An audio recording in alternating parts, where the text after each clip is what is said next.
Hello students. So in the previous video I explained you about the cost of debt. Okay, so cost of debt, related to that we had seen some of the problems and you also solved the example related to that. I hope you people are getting. ಯಾರು solution ಮಾಡ್ತಿರಲ್ಲ ಅವ್ರಿಗೆ ಅಷ್ಟೇ ಅರ್ಥ ಆಗ್ತದ್ರಿ ಅದು. ಯಾರು solution ಮಾಡಿಲ್ಲ, assignment submit ಮಾಡಿಲ್ಲ, ನಿಮ್ಗೆ ಅದು ಅರ್ಥ ಆಗೋದಿಲ್ಲ. Really I am very sorry to say this, but ಭಾಳ ಕಡಿಮೆ ಜನ ಅಷ್ಟೇ ಅಸೈನ್ಮೆಂಟ್ ಸಬ್ಮಿಷನ್ ಮಾಡ್ಲಿಕತ್ತೀರಿ. Why you people are doing like this I don't no.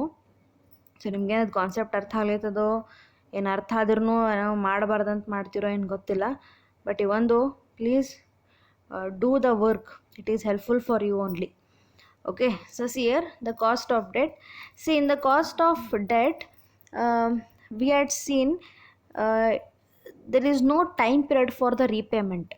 Yes, ಅದಕ್ಕೇನು ಹೇಳ್ತಾರಂದ್ರೆ ಇರ್ರಿಡಿಮೇಬಲ್ ಅಂತ ಹೇಳ್ತಾರೆ. ಓಕೆ, ಸೊ ಇರ್ರಿಡಿಮೇಬಲ್ ಅಂತೇಳಿ. So in the debenture there are various types: redeemable, irredeemable, cumulative, convertible, non convertible. There are various types. But ನಿಮಗೆ ಈಗಿರೋದು ಅಂದ್ರೆ cost of ಡೆಟ್ನಾಗ ಎರಡು ಥರ: redeemable and irredeemable. Okay, so redeemable ಅಂದ್ರೆ ರೀಪೇಮೆಂಟ್ ಮಾಡೋದು. Irredeemable ಅಂದ್ರೆ at the time of winding up of the company they will go for making the payment. So now in this video I am going to explain you about the cost of redeemable debt.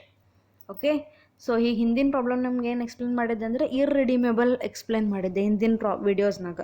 ಅವು ನಾವು ನೋಡಿದ್ವಲ್ಲ, ಅವೆಲ್ಲ ಏನಿದ್ದು ಇರ್ರಿಡಿಮೇಬಲ್ ಇದ್ದು ರೀ. ಇರ್ರಿಡಿಮೇಬಲ್ ಅಂದ್ರೆ ನಮಗೆ payment ಯಾವಾಗ ಮಾಡಬೇಕು ಅಂಥೇಳಿ, ಅಂದ್ರೆ ರೀಪೇಮೆಂಟ್ ಆಫ್ ಡೆಟ್ ಯಾವಾಗ ಮಾಡ್ತೀವಂತ ಟೈಮ್ ಪೀರಿಯಡ್ ಇರೋದಿಲ್ಲ. ನೀವು ನೋಡಿರ್ಬೋದಿಲ್ಲ, ಟೈಮ್ ಪೀರಿಯಡ್ ಎಲ್ಲೂ ಇರೋದಿಲ್ಲ. ಟ್ಯಾಕ್ಸ್ ಒಂದೇ ಇತ್ತು, ಆಮೇಲೆ ಇಂಟ್ರೆಸ್ಟ್ ರೇಟ್ ಎಷ್ಟಿತ್ತು, ಅಮೌಂಟ್ ಎಷ್ಟಿತ್ತು ಅಷ್ಟೇ ಇತ್ತು. ಸೊ ರಿಡಿಮೇಬಲ್ ಆಗಿ ಏನಿರ್ತದೆ, ನಿಮ್ಗೆ ಟೈಮ್ ಪೀರಿಯಡ್ ಕೊಡ್ತಾರೆ. In how many years you will make the payment.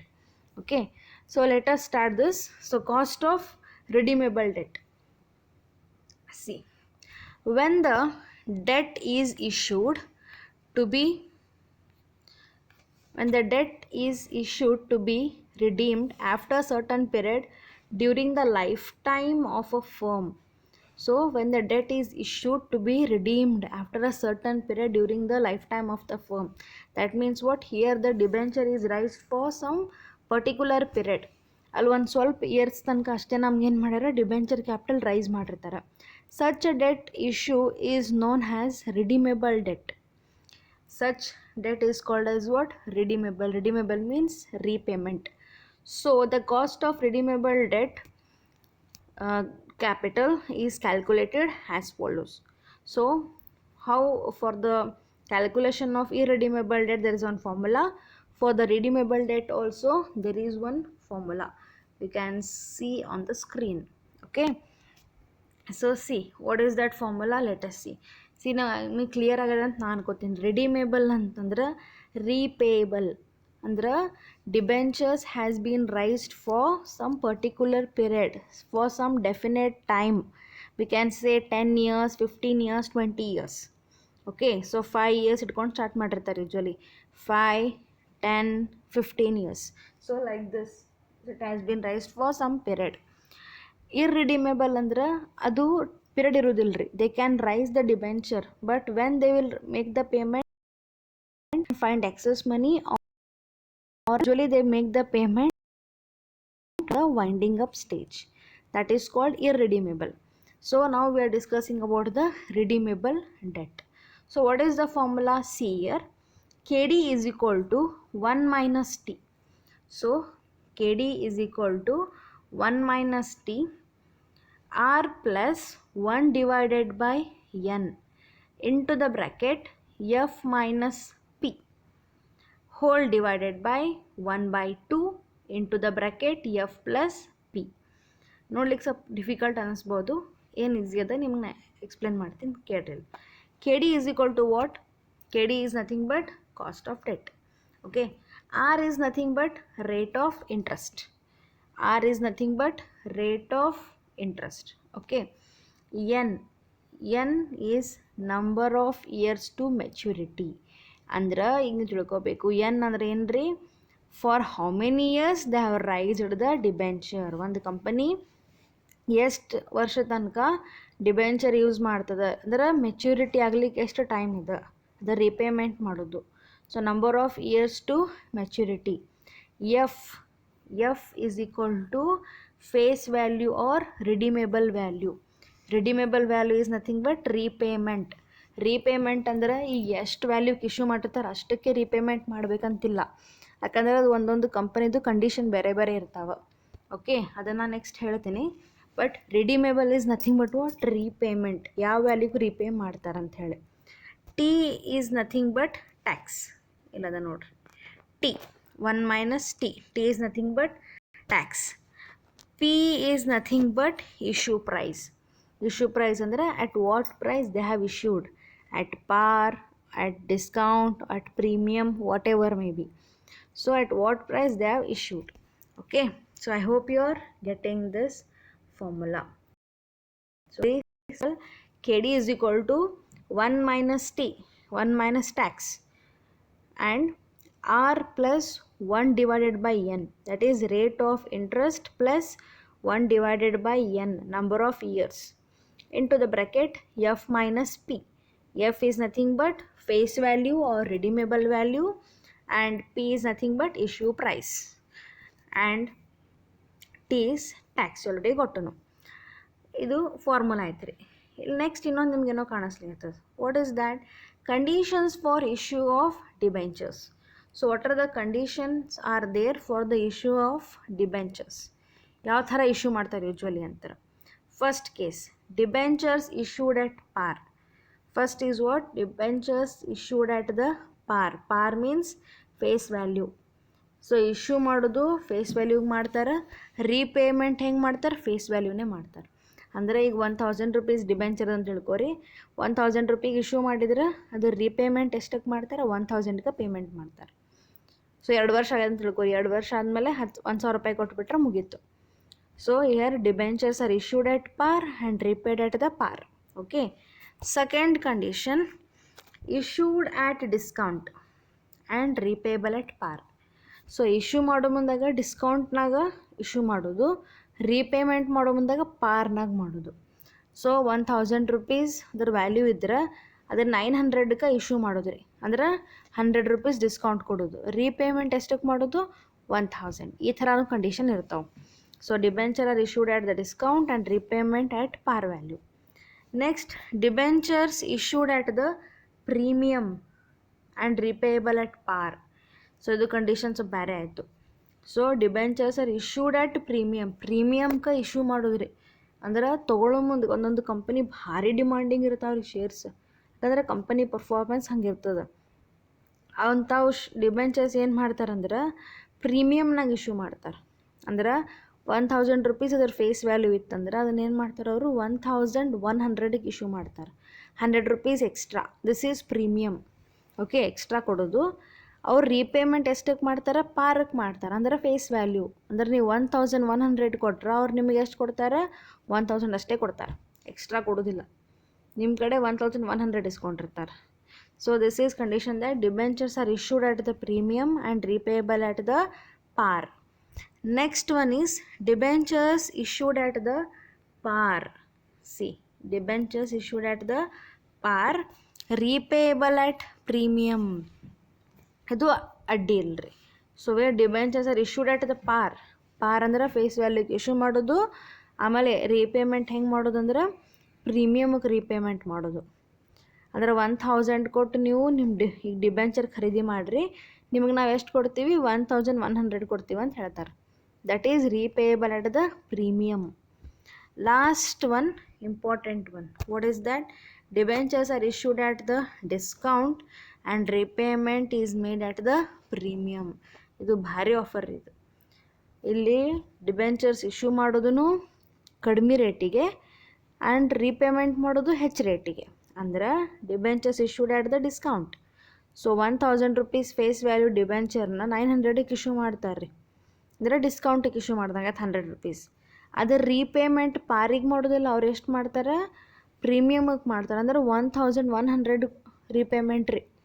ನೀವು 900 ಕೊಟ್ಟು ತೊಗೊಳ್ಳೋದು, ಅವ್ರು ನಿಮ್ಗೆ ಎಷ್ಟು ಕೊಡ್ತಾರೆ? ಕಂಪ್ನಿಯವರು 1100 ಕೊಡ್ತಾರೆ.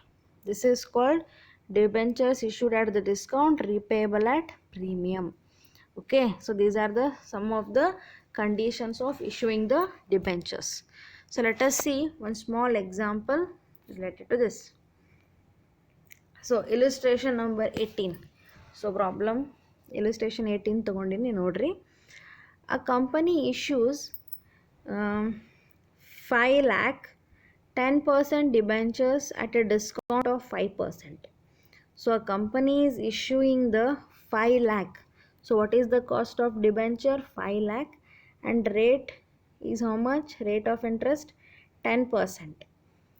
At discount of 5%. ಅಂದ್ರೆ ಡಿಸ್ಕೌಂಟಿಗೆ ಕೊಡ್ಲಿಕ್ಕತ್ತಾರ. ಅಂದ್ರೆ 5 ಲ್ಯಾಕ್ ಫೇಸ್ ವ್ಯಾಲ್ಯೂ ಅವ್ರು ಇಶ್ಯೂ ಮಾಡೋದು ಎಷ್ಟಕ್ಕೆ ಮಾಡ್ಲಿಕ್ಕತ್ತಾರ ಅಂದ್ರೆ ಡಿಸ್ಕೌಂಟ್ 5% ಮಾಡ್ಲಿಕ್ಕತ್ತಾರ. ಅಂದ್ರೆ 5 ಲ್ಯಾಕ್ ಮೇಲೆ 5% ಡಿಸ್ಕೌಂಟ್ ಮಾಡ್ಬೇಕು, ಅಮೌಂಟ್ ಲೆಸ್ ಮಾಡ್ಬೇಕು ನೀವು ಇಶ್ಯೂ ಮಾಡೋದು. Okay, and the cost of flotation amount to rupees 15,000.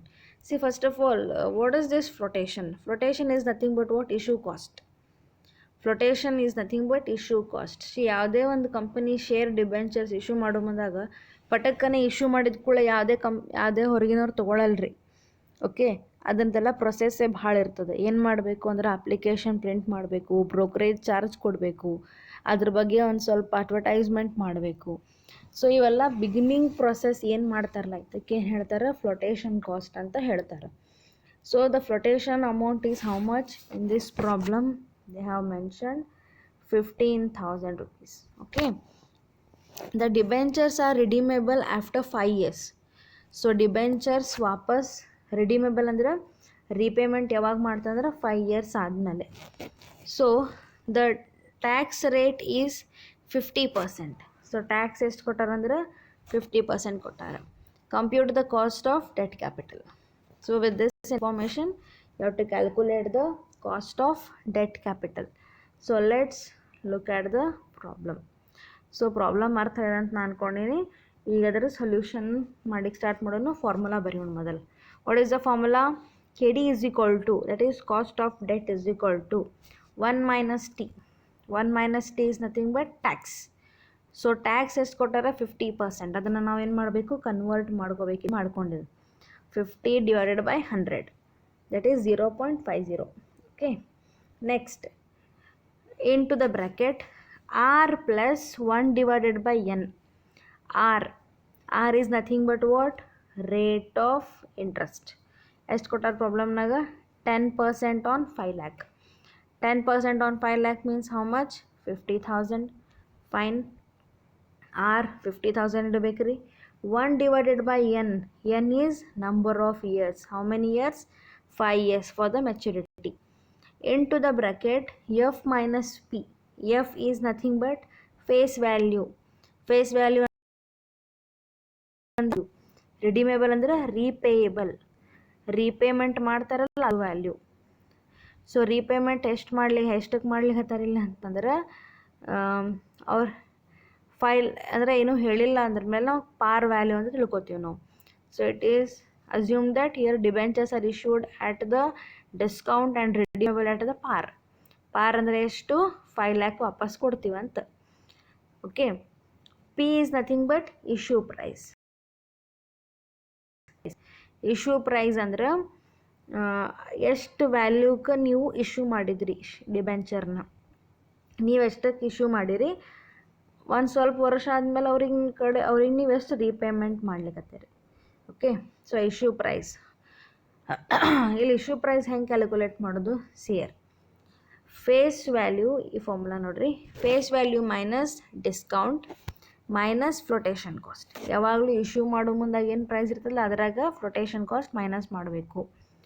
Discount ಇದ್ದರೆ ಡಿಸ್ಕೌಂಟು ಮೈನಸ್ ಮಾಡಬೇಕು, ಪ್ರೀಮಿಯಮ್ ಇದ್ದರೆ ಪ್ರೀಮಿಯಮ್ ಆ್ಯಡ್ ಮಾಡಬೇಕು, ಫ್ಲೋಟೇಷನ್ ಕಾಸ್ಟ್ ಕಂಪಲ್ಸರಿ ಮೈನಸ್ ಮಾಡಬೇಕು. Okay, so the face value minus discount minus flotation cost. So what is the face value here? 5 lakh rupees minus discount. Discount how much? 25,000. And how much is the flotation cost? 15,000. So 5 lakh minus 25,000 minus 15,000. How much you will get? 4,40,000. Okay.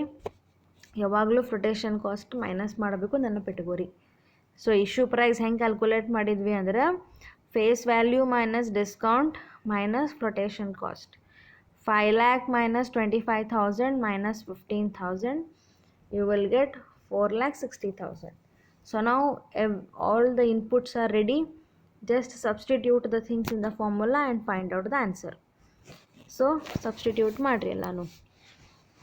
ಏನೇನು ಮಾಡೋದು ಸಿಯರ್ KD is equal to 1 minus 0.50 tax into the bracket 50,000, that is rate of interest, plus 1 divided by 5. This is 5 is nothing but number of years, into the bracket 5 lakh minus 4,60,000. So 5 lakh is the redeemable value, 4,60,000 is the issue price. ಅಂದ್ರೆ 4,60,000 ರೂಪಾಯಿಗೆ debenture issue ಮಾಡ್ಯಾರ್ರಿ. 5 ವರ್ಷ ಆದಮೇಲೆ ಅವ್ರಿಗೆ ಎಷ್ಟು ಕೊಡ್ತಾರೆ ಕಂಪ್ನಿದವ್ರು ಅಂದ್ರೆ 5 ಲಕ್ಷ ಕೊಡ್ತಾರೆ. ಅದು ಫಾಯ್ದಾನೇ ಅದಲ್ರಿ. 4,60,000 ರೂಪಾಯಿ ಕೊಟ್ಟು ಡಿಬೆಂಚರ್ ತೊಗೊಂಡಾರ, 5 ವರ್ಷ ಆದಮೇಲೆ 5 ಲಕ್ಷ ರೂಪಾಯಿ ಕೊಡ್ಲಿಕ್ಕತ್ತಾರ. Okay, divided by, that is divided by 1/2 into the bracket 5 lakh plus 4,60,000. Okay, ಇಲ್ಲೆರಡು ಆ್ಯಡ್ ಅಪ್ ಮಾಡಬೇಕು. 5 lakh plus 4,60,000. ನಾವು ಸೀದಾ ಆನ್ಸರ್. ಸೊ ಟ್ಯಾಕ್ಸ್ ಮೈನಸ್ ಮಾಡಿದ್ರೆ ಎಷ್ಟಾಯಿತು? 1 minus 0.50, you will get 0.50 into the bracket 50,000 plus 1 divided by 5 into 40,000. So into 40,000 we have to take. Okay, so 40,000 ಹೆಂಗಂತ ಗಾಬರಿಬೇಡ್ರಿ. 5 lakh minus 4,60,000 ಮಾಡಿದಾಗ ನಿಮ್ಗೆ ಎಷ್ಟು ಸಿಗ್ತದೆ ಅಂದ್ರೆ 40,000 ಸಿಗೋದು answer. Okay, so divided by 1/2 into the bracket 9,60,000, that is 5 lakh plus 4,60,000, you are getting 9,60,000. Next step, 0.50 into the bracket 50,000 plus 8,000. ಹೆಂಗಂದ್ರೆ ಹೇಳ್ರಿ, that is 5 ones are 5 8s are. Okay, ಅಂದರೆ ಎಷ್ಟಾಯಿತು? 1 into 8 that is 8,000. So here take the value 0.50 into the bracket 50,000 plus 8,000 divided by 4,80,000. ಹೆಂಗಂದ್ರೆ 2 ones are 2 48s are. So 2 ones are 2 48s are. Okay, so 48ಲೇ ಹೋಗ್ತದೆ ಅದು. Divided by ಎಷ್ಟು ತೊಗೊಂಡೆ? 4,80,000. Next 0.50 into add 50,000 plus 8,000 add ಮಾಡಿದ್ರೆ ಎಷ್ಟು ಬರ್ತದೆ? 58,000 ಬರ್ತದೆ. Divided by 4,80,000. ನಾವು ಓವರಾಲ್ ಇಂಟು ಮಾಡಿ ಡಿವೈಡ್ ಮಾಡಿದ್ರೆ ನಮ್ಗೆ ಆನ್ಸರ್ ಎಷ್ಟು ಸಿಗ್ತದೆ ಅಂತಂದ್ರೆ 0.0604. 0.0604. And if you want to express in terms of percentage, multiplied with 100, how much you will get the ultimate answer in terms of percentage? 6.04%. okay, so very simple problem is there. ಸ್ವಲ್ಪ concept ಏನೇನು ಹಾಕಬೇಕಂತ ಅರ್ಥ ಮಾಡ್ಕೊಂಡ್ರೆ ಆಯ್ತು ರೀ, ಬಾಕಿ values substitute ಮಾಡ್ಕೋಬೋದು. Okay, text ಬುಕ್ನಾಗ ಈ ಥರ ಪ್ರಾಬ್ಲಮ್ ಅದಾವ. ಈ ಪ್ರಾಬ್ಲಮ್ ನೋಡ್ಕೋತ ಅವನು ನೋಡಿ ಸಾಲ್ಯೂಷನ್ ಮಾಡ್ಲಿಕ್ಕೆ ಟ್ರೈ ಮಾಡಿರಿ. Will get to know. ನೀವು ಇವೆಲ್ಲ ಫಾರ್ಮುಲಾ ಅವರಿ ಸ್ವಲ್ಪ ಪ್ರಾಕ್ಟೀಸ್ ಮಾಡಿದ್ರೆ ಈಸಿ ಅರ್ಥ ಆಗ್ತದೆ. Okay, I hope you getting this problem and try to understand this. If you are having any doubts, message me.